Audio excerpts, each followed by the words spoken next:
Cà phê bay trong nắng, cà phê bay trong mưa, cà phê bay trong gió, cà phê bay giữa làn mây trời.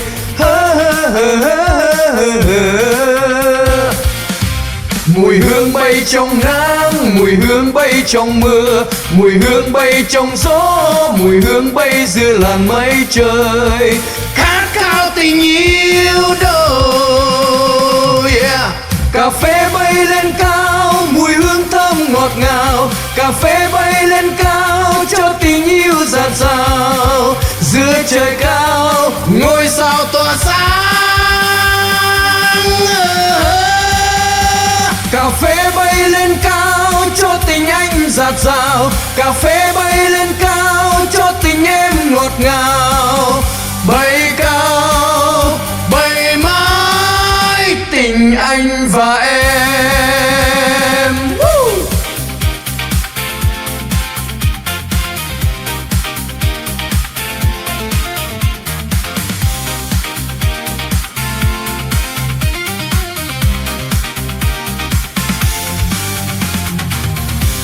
Cà phê bay trong nắng, cà phê bay trong mưa, cà phê bay trong gió, cà phê bay giữa làn mây trời.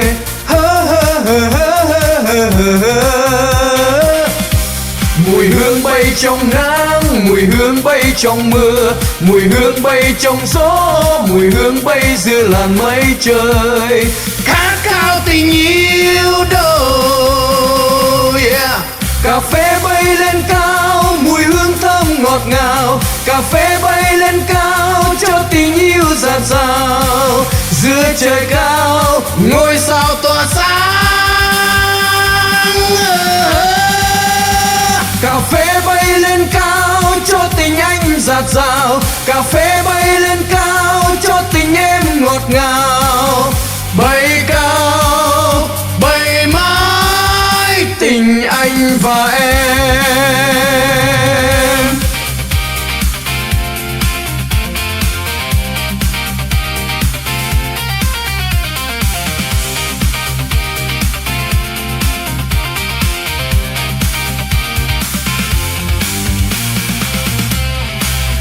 Cà phê bay gốc còn đây, bền lâu như đất như cây. Mai sau dấu đôi tay, hương cà phê vẫn đậm say.